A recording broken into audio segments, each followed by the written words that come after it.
40 సంవత్సరాలుగా పార్టీ మారకుండా సుదీర్ఘంగా బీజేపీ పార్టీలోనే ఎలా కొనసాగుతున్నారంటే ఏం చెప్తారు? ఈ భారతీయ జనతా పార్టీ ద్వారా మా జీవితాన్ని భరతమాతకి అంకితం చేసినాం కాబట్టి ఏ ఒక్క పదవుల కోసమో పవర్ కోసమో మాకు వాటి వెంబడి పోయే ఆలోచన లేదు. కాబట్టి ఈ విధంగానే ఈ పార్టీ ఈ సిద్ధాంతం ద్వారానే ఈ భరతమాత సేవలో పనిచేయాలని చెప్పి నిర్ణయించుకున్నటువంటి వ్యక్తులు. రైట్. బీజేపీ పార్టీలో పనిచేసుకుంటూ కనీసం మీరు పెళ్లి కూడా చేసుకోలేనేసి బయట టాక్. అది విధి నిర్ణయం. అది ఎందుకు అట్లా? అది విధి నిర్ణయం. ఎవరికైనా దేవుడు ఎవరిని ఏ విధంగా ఉపయోగించుకోవాలో ఆ విధంగా ఉపయోగించుకుంటాడు. ఒక కత్తి ఉంటుంది, అది రకరకాలుగా ఉపయోగపడుతుంది. మా జీవితం ఈ దేశం కోసం ఏ విధంగా ఉపయోగపడాలనో ఎట్లా ఉపయోగపడాలనో ఆ శ్రీరాముడికి తెలుసు. ఆయన ఏది చెప్తే అదే చేస్తున్నాం. మేము పార్టీకి భక్తులు అయిపోయారా? భక్తులు అంటే ఓన్లీ భక్తులం కాదు, భక్తి శక్తి యుక్తి అప్పుడే రక్తి కడుతుందని చెప్పి మేము నమ్ముతాం. రైట్. బీజేపీ పార్టీ అంటే ఒక మతతత్వ పార్టీ అనేసి బయట ప్రచారం జరుగుతుంది. అది మూర్ఖులు అనుకునేటటువంటిది. ఎందుకు అలా భారతీయ జనతా పార్టీ దేశం కోసం, ఈ దేశ జాతి కోసం, ఈ దేశ భవిష్యత్తు ధర్మం కోసం పనిచేసేటటువంటి పార్టీ.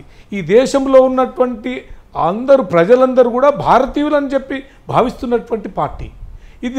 ఇది ఒక హిందుత్వం అనేది జీవన విధానం, కానీ అది మతం కాదు. అంటే బీజేపీ పార్టీ హిందువులను కూడా 2 రకాలుగా విభజిస్తారు. ఒకటి రాముడిని పూజించే వారిని ఒక తీరుగా చూస్తారు బీజేపీ పార్టీలో, మిగతా ఎల్లమ్మనో పుల్లమ్మనో మిగతా పోచమ్మనో వాళ్ళను పూజించే వాళ్ళను ఇంకో తీరుగా చూస్తారనేసి బయట టాక్. నిజమేనది?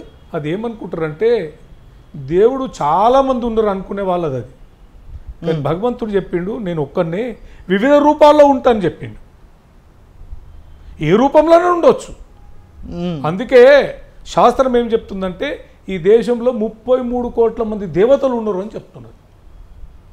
ఎవరిని పూజించినా అది చెందేది ఒక్కడికి మాత్రమే. ఎందుకు మరి బీజేపీ అంతమంది బీజేపీ ఏం చెప్పలే, అంతమంది దేవుళ్ళున్నా కూడా బీజేపీ పార్టీ శ్రీరాముడిని మాత్రం ఎందుకు పట్టుకొని కూర్చుంటారు? ఏం పట్టుకోలేదే, శ్రీరాముడిని ఏం పట్టుకోలేదే. ఇంకో రాముని అయోధ్య రామ మందిరం డెవలప్మెంట్ చేసినట్టు, అయోధ్య రామ మందిరం డెవలప్మెంట్ చేసినట్టు మిగతా దేవుని గుళ్ళు ఎందుకు డెవలప్మెంట్ కృష్ణుడు చేస్తాం కదా. మొన్న కాశీ విశ్వనాథ్ చేసినాం కదా.